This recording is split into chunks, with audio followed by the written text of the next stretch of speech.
నేను ఇంటర్మీడియట్ చదువుతూ ఉన్నప్పుడు హాస్టల్లో ఉండేదాన్ని. హాస్టల్లో చాలా వేలకు వేలు ఖర్చు పెట్టి అందరూ వేస్తూ ఉంటారు మంచి రెసిడెన్షియల్ హాస్టల్, ఎందుకంటే మంచి ఇంజనీరింగ్ సీట్ కొట్టాలి, మంచి మెడిసిన్ సీట్ కొట్టాలని.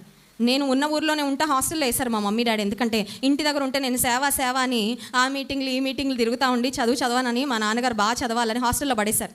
హాస్టల్లో పడేస్తే అక్కడ మా ఏవో సార్కి నేను చెప్పాను, సార్ వారమంతా హాస్టల్లో ఉంటాను కానీ ఆదివారం మాత్రం నన్ను మందిరానికి పంపించాలండి, నేను ఆదివారం మాత్రం హాస్టల్లో ఉండను అని చెప్పాను.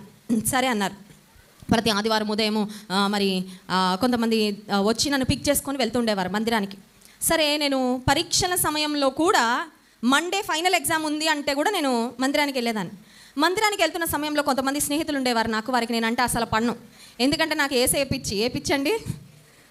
కొంతమందికి ఫ్యాషన్ పిచ్చి ఉంటుంది, కొంతమంది సినిమాల పిచ్చి ఉంటుంది, కొంతమంది ఫోన్ పిచ్చి ఉంటుంది. ఈ రోజుల్లో ఆ పిచ్చి ఎక్కువ పడుతుంది. ఏ పిచ్చి అండి? ఫోన్ పిచ్చి. ఫోన్ వదిలి ఉండలేరు కదా. నాకు ఏసే పిచ్చి అండి. అయితే మా ఫ్రెండ్స్కి చాలామందికి నేనంటే ఇష్టం ఉండేదాన్ని కాదు. ఎందుకంటే టైం దొరికితే ఏసయ్య కరెంటు పోగానే ఏసే గురించి చెప్తా ఉండేదాన్ని. అవకాశం దొరికిన కొలది ఏసే గురించి చెప్తా ఉండేదాన్ని. ఇంకా వాళ్ళందరికీ అర్థమైపోయింది ఈమెకు బాగా ఏసే పిచ్చుంది, ఈమె జోలికి వెళ్ళకూడదు, మనల్ని మార్చేస్తుందని అందరూ నన్ను దూరం పెట్టేసేవాళ్ళు.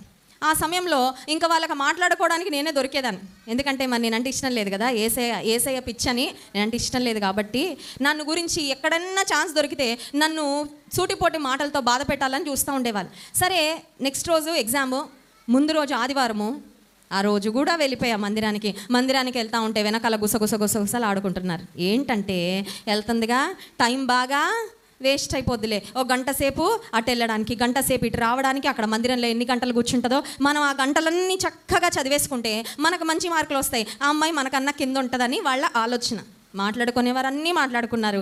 ఏసై అన్నీ విన్నాడు. నా సమయాన్ని నేను ఏసైకి ఇచ్చాను. మందిరం అంతా అయిపోయాక ఇంట్లో కూర్చొని పుస్తకాలు పట్టుకొని, ఏసై నాకు తోడుగుండు, నాకు జ్ఞానం ఇవ్వు, జ్ఞానాధారము నేనే అని చెప్పావు కదా, బుద్ధి జ్ఞాన సర్వ సంపదలు నీలో ఉన్నాయి కదా ప్రభా, నన్ను గణపరచు అని నేను గణపరుస్తానన్నావు కదా, నాకు సహాయం చేయంటే దేవుడు ఎంత శ్రేష్టమైన జ్ఞానం ఇచ్చాడంటే రిజల్ట్స్ వచ్చాక నన్ను చూసి నవ్విన వారందరికన్నా పైన పెట్టేశాడు నన్ను. దేవుని నామానికి మహిమ కలుగునుగాక.